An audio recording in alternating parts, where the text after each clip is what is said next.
कैलासवासी मधुकरजी पिचड साहेब यांची निधन वार्ता खरं ऐकायला मिळाली. ऐकल्यानंतर मनाला दुःख झालं, कारण एक आदिवासी नेताच नव्हे तर या नगर जिल्ह्याचंही एक नेतृत्व हरपलेलं आहे.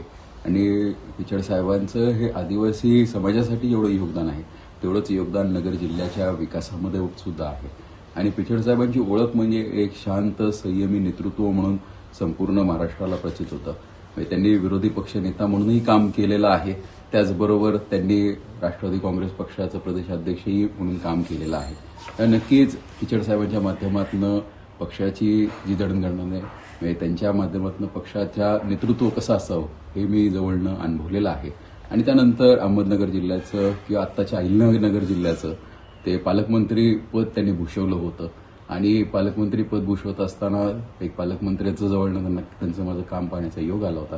तर नक्कीच पिचड साहेबांच्या जाण्याने जेवढा आदिवासी समाजावरती हा एक दुःखाचा आघात किंवा एक आदिवासी समाजाचं नुकसान झालेलं आहे तेवढंच मोठं नुकसान हे नगर जिल्ह्याचं सुद्धा झालेलं आहे.